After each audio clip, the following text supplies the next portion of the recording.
Good morning and welcome to Wisdom of the World. Today's story is a second story from the Arabian Nights. I did want to share one of the stories of the voyages of Sinbad the Sailor. This is his second voyage and it's called The Mythical Bird. And it goes like this. After living quietly for a few years, I began to long for some adventure. So I bought some cloth to sell, found a ship and paid the captain to take me on board. We sailed away from port to port and island to island, further and further from home.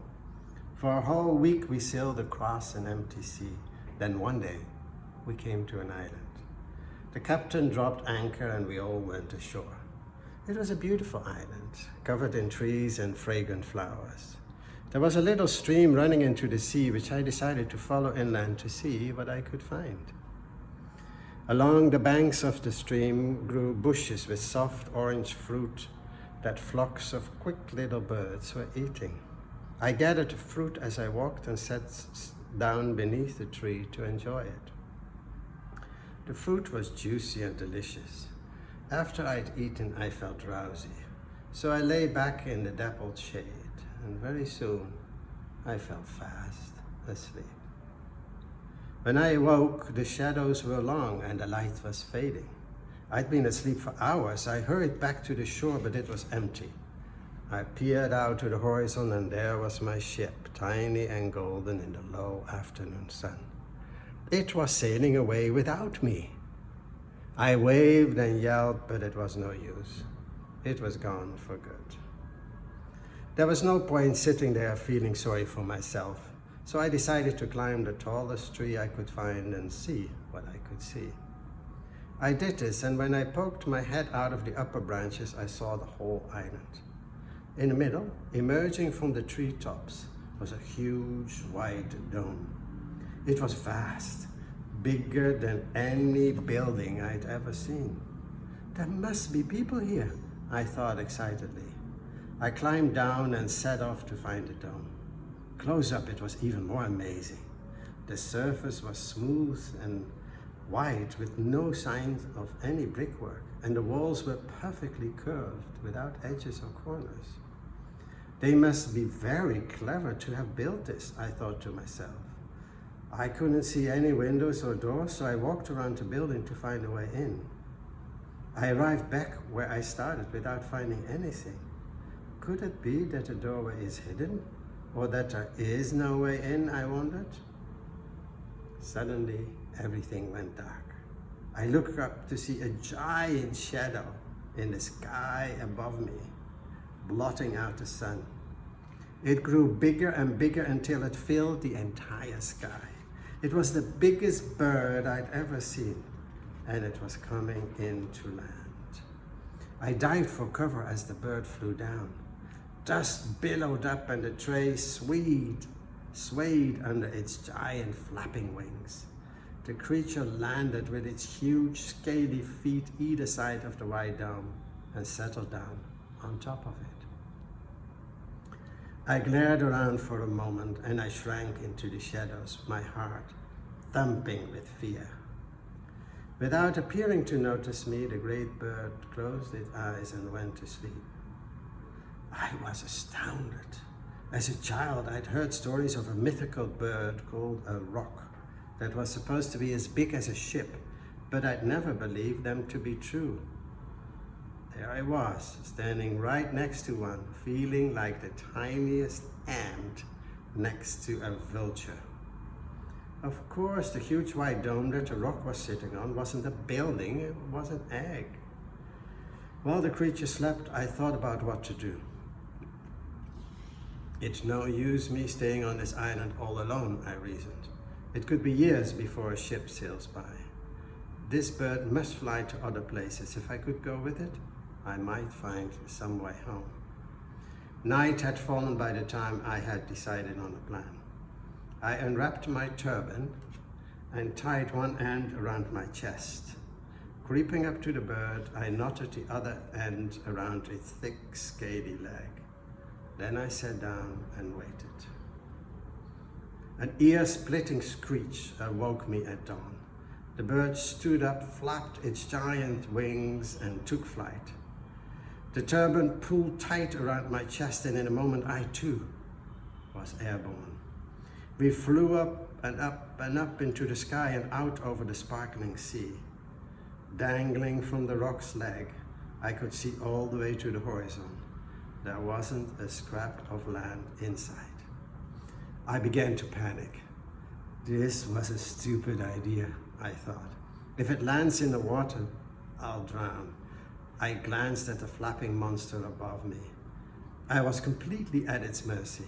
I closed my eyes and prayed for dear life.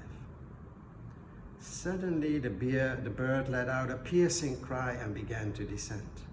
I opened my eyes to see that we were plummeting towards an island. I'm going to die, I thought. But the rock landed on a sandy slope and I tumbled down unhurt. With trembling fingers, I hurriedly untied my turban and scrambled away from the bird.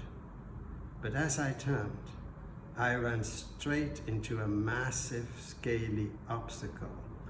Hiss, it said. Two cold yellow eyes stared down at me and a forked tongue flickered in and out of a fearsome set of jaws. I had come face to face with a giant snake. Before I could think what to do, the rock reached over my head, seized the snake in its beak and took flight. I watched the giant snake writhing in the giant bird's beak as it flew away. Then, breathing a shuddering sigh of relief, I looked around to see where I had landed. I was on a steep sandy slope leading down into a valley, the bottom of which I couldn't see. There was no vegetation anywhere, only sand and rocks. All around me towered sheer, craggy mountains that no man could ever climb. I'd been better off staying where there was food and water, I sighed. There was no other way to go but further down into the valley. So down I went, trudging through the stones to see what I could find. As I walked, I noticed a strange glow coming from the bottom of the valley. And when I went a little further, I saw what it was coming from. The valley floor was littered with diamonds. They glittered and sparkled in the sunlight. There were so many, and these shone so brightly I could barely look. I wanted to run to them, but stopped in my tracks, because slithering over the gems were more giant snakes than I could count. I can't go up, and I can't go down. I said to myself, what am I to do now? I sat down on a large rock to think. As I watched, I realized that the snakes were disappearing into various dark caves and crevices in the sides of the valley. They don't like sunlight, I realized. When they had all found hiding places, I crept down onto the valley floor. The diamonds crunched under my feet and sparkled bright whites with twinkling rainbows in them. It was the most beautiful sight. I knelt down, dug my hands into them and let them trickle through my fingers. I may never get out of here alive, I thought, but you never know. And so I filled all my pockets with the precious gems. The sun was hot and I was hungry and thirsty. In one of my pockets, I found some fruit from the previous island, which I devoured. Then I began to search for a way out of the steep valley. I walked carefully around the edges of it, peering into dark caves, which each one contained a giant snake whose sleeping hisses made my hair stand on end. I had to find a way out by nightfall somehow, or I was sure to die. Several hours passed, and eventually I flung myself down on the diamonds in despair. But as I lay there, gazing hopelessly at the twinkling stones, something landed with a thump right next to me. I looked up to see a huge hunk of meat the size of a whole sheep lying there. I scrambled to my feet as another hunk of meat landed and looked up to seeing more being hurled into a valley from the mountains above. Whatever could it mean? Then suddenly cries filled the air, and many giant eagles and vultures appeared in the sky above me. They weren't as big as the rock, but they were certainly larger by far than any ordinary birds. One by one, the giant eagles began to dive into the valley. They seized the pieces of meat in their talons and flew up again with them. As they grasped the meat, they took with them talons full of sparkling gems. They flew over the cliff tops, and loud claps of gunfire sounded. In fright, the birds dropped the meat and the diamonds on the cliff tops and flew away. But they soon returned to the valley for more meat. Seizing my chance, I bound the end of my turban around one of the chunks of meat, tied the other end around my chest, and waited. Soon enough, a terrifying giant eagle swooped towards me, seized the meat in its talons, and flew up again. The claws pulled tight around my chest, and I was launched into the air. As I swung up above the cliff tops, I could see a group of men waiting with guns. When the men fired their guns, the eagle above me shrieked and let go of the meat. Along with the meat and a shower of diamonds, I plummeted down to the ground, landing with a thump that knocked the wind out of me. The men came to gather the diamonds. They were so shocked to see me that they fell over one another. "Where did you come from?" one asked. "It's a long story," I wheezed. "Why don't you come home with us?" suggested another. "You can tell us then." So later in their little village up in the mountains, I told them everything. They all agreed it was the best story they'd ever heard. In the morning, I made my way to the nearest port. I asked around among the sailors, but nobody had ever heard of my homeland. So with one of my diamonds, I bought a ship and paid for a captain and crew to help me find my way home.